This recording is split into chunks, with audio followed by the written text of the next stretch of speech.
વાત કરીશું રાજ્યભરમાં જોવા મળી રહેલ પાટીદાર સમાજના નામે રાજનીતિની।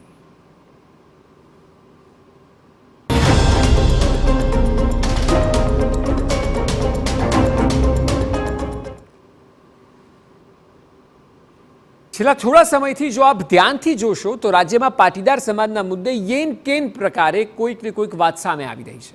ચાહે વાત જયેશ રાદડિયાની સમાજના જ કેટલાક લોકો સામે ટકોર હોય કે પાયલ ગોટીના સરઘસનો મુદ્દો હોય કે પછી મહિલા પીએસઆઈની પાટીદારોમાં ગુનાખોરી હોય કે પછી રાજકોટ મેયરને પાટીદાર હોવાથી ટાર્ગેટ કરવાના દિનેશ બાંભણિયાના નિવેદન હોય, સવાલ એ છે કે અચાનક પાટીદાર સમાજના મુદ્દે નાના નાના વિવાદ કેમ હમણાંથી થઈ રહ્યા છે।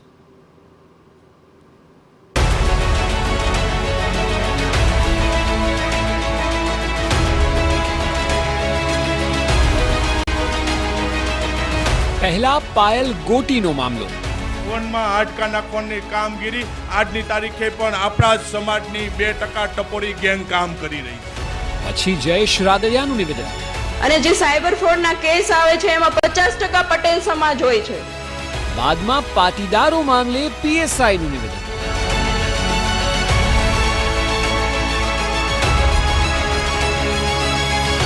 હવે રાજકોટના પાટીદાર મેયરને ટાર્ગેટ કરાયા હોવાનો આરોપ। આ બધી જ બાબતોને જો ધ્યાનથી સમજવામાં આવે તો આપને જોવા મળશે કે પાછલા થોડા સમયથી કોઈ ને કોઈ પ્રકારે પાટીદાર સમાજને લગતા મુદ્દાઓ સતત સમાચારોમાં રહે છે। પાછલા 1-2 મહિનાની આ જ સ્થિતિ છે અને હજી પણ તે થાળે પડી હોય તેવા કોઈ અણસાર નથી। હમણાં જ રાજકોટના મેયર સરકારી કારનો ઉપયોગ કરીને મહાકુંભ જઈ આવ્યા અને મામલો બરાબરનો ગરમાયો હતો। લોકોએ પૂછ્યું હતું કે તેઓ આમ કઈ રીતે કરી શકે? સરકારી ગાડીનો ઉપયોગ તેમના વ્યક્તિગત કામકાજે કરવો કેટલો અયોગ્ય છે?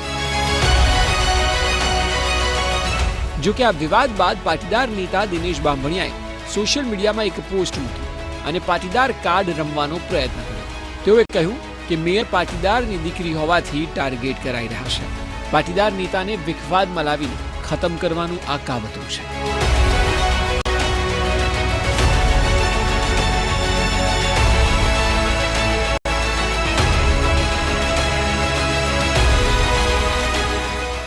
પરંતુ આ દંડના નામે અને ટ્રાવેલિંગના નામે જે ભારતીય જનતા પાર્ટીના અંદરોઅંદર વિખવાદમાં એક પાટીદાર સમાજની દીકરી આજે મેયર પદ ઉપર પોતાનું સ્થાન ધરાવી રહી છે, એને બદનામ કરવાનું અને ખતમ કરવાનું જે કાવતરું ચાલી રહ્યું છે।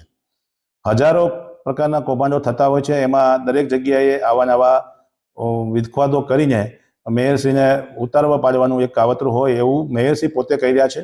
અને ખાસ કરીને પાટીદાર સમાજની દીકરી છે એટલે મેં આજથી અઠવાડિયા પહેલા કીધું હતું કે પાટીદાર સમાજના ઘણા બધા નેતાઓને ટાર્ગેટ કરીને કોઈ આવું કામ કરી રહ્યું છે ને એ બાબતમાં સિલસિલો યથાવત હોય આજે એક ફરીથી નવીથી આ એક નામ જોડાયું છે। અહીં સવાલ એ છે કે તેઓની ગાડી તો મહાકુંભ ગઈ જ હતી ને, તો શું તે બરાબર કર્યું?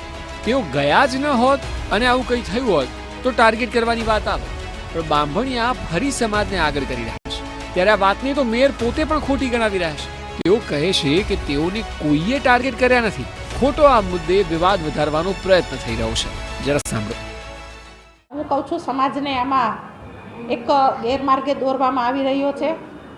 મારા મનમાં પણ આવું કાંઈ છે નહીં અને જ્યારે પણ હું જાહેર જીવનમાં સંકળાયેલી હતી અને અત્યારે પણ સંકળાયેલી છું તો પહેલેથી હું પાટીદાર છું, પણ મને આમાં એવું લાગે છે કે સમાજને ખોટી રીતે દોરવણી આમાં થતી હોય તેવું મને લાગે છે। એટલે એક તરફ મેયર કાર લઈને ગયા અને તેને સમાજ સાથે જોડીને પોતાની રાજનીતિ ચમકાવવાનો પ્રયાસ છે, તો બીજી તરફ મેયર પોતે જ સમાજવાળી વાતને રદિયો આપી રહ્યા છે। સવાલ એ છે કે શું બાંભણિયા સમાજના નામો ખોટો ઉપયોગ કરી રહ્યા છે? મેયર પોતે રદિયો આપે છે તો બાંભણિયાના આરોપ કેમ? આ સવાલ ચોક્કસ ઊભા થઈ રહ્યા છે। બીજી તરફ અન્ય એક મુદ્દાની વાત કરીએ તો મહિલા પીએસઆઈ મેનપરાએ પાટીદારોમાં ગુનાખોરી વધતી હોવાની વાત કરતા હવે પાટીદાર યુવકો મહિલા પીએસઆઈના નિવેદનને લઈને પોતાનો આક્રોશ વ્યક્ત કરી રહ્યા છે। તેઓનું કહેવું છે કે રોજ 15 પીધેલા પકડવા કરતા બુટલેગરો પકડો તો આપને પીધેલા જ નહીં મળે, પીધેલા પકડાય તો દારૂ વેચવાવાળા કેમ નથી પકડાતા? મેડમ એવું કહે છે કે 15માંથી 10 લોકો પાટીદાર પકડાય છે, તો 10 લોકો પાટીદારને તમે પકડો છો પીધેલા, બરાબર છે, તો એમની પાસે દારૂ આવ્યો ક્યાંથી? વેચાય છે તો એ પીવે છે ને, તમે એ લોકોને એમ કેમ નથી પૂછતા કે દારૂ તમે ક્યાંથી લાવ્યા? અને બુટલેગરોને કેમ તમે નથી પકડતા? એ જ્યાંથી દારૂ લાવ્યા છે તેમની ઉપર કાર્યવાહી કરો, તેમને પકડો।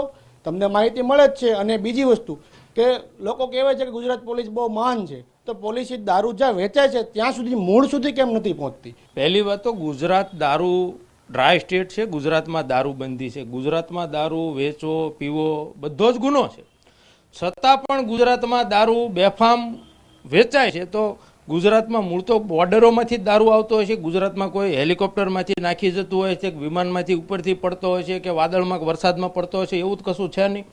તો ગુજરાતની બોર્ડરો કંઈક ને કંઈક ખુલ્લી છે અને બોર્ડરોથી જ દારૂ ઘૂસે છે. બોર્ડરો સીલ કરો ને એટલે ગુજરાતમાં દારૂ જ મળતો બંધ થઈ જાય. પણ ગુજરાતમાં એક પણ પોલીસ સ્ટેશન એવું નથી કે જે વિસ્તારમાં દારૂ ન મળતો હોય. એનો સીધો મતલબ એવો થાય ગુજરાતમાં ક્યાંય દારૂની ફેક્ટરી જ નથી. તો સીધો મતલબ એવો થાય ગુજરાતમાં દારૂ ઘૂસી રહ્યો છે, એ પોલીસની રહેમ નજર ઘૂસી રહ્યો છે. એટલે બુટલેગરો ને દારૂ ઘૂસાડનારા છે એને પકડો. અહીં સવાલ તો વ્યાજબી છે. સવાલ એ છે કે ગુજરાતમાં પીનારા પકડો છો તો વેચનારા કેમ નહીં? ગુજરાતમાં પોલીસ હપ્તા લેશે એ નથી દેખાતું. સમાજ પર આરોપ તો પોલીસની કામગીરીનું શું? આ સવાલ પાટીદાર યુવકો પૂછતા જોવા મળી રહ્યા છે. પરંતુ જેમ અગાઉ કહ્યું તેમ સતત પાટીદારોના સંદર્ભે કોઈ ને કોઈ બાબત સામે આવી રહી છે. ત્યારે સવાલ એ છે કે પાછલા થોડા સમયથી પાટીદારોનો મુદ્દો કેમ ચડ્યો છે? શું પાટીદાર સમાજનો રાજનીતિ માટે ઉપયોગ થઈ રહ્યો છે? આ બંને સવાલો એટલા માટે કારણ કે ધીરે ધીરે રાજ્યમાં પાટીદારોનો મુદ્દો ગાજી રહ્યો છે. જોવું રહ્યું કે આવનારા સમયમાં આ પ્રવાહ અટકે છે કે પછી અહીંથી આગળ વધે છે. રાજકોટથી મોહિત ભટ્ટ સાથે, સુરતથી બળદેવ સુથાર, TV9.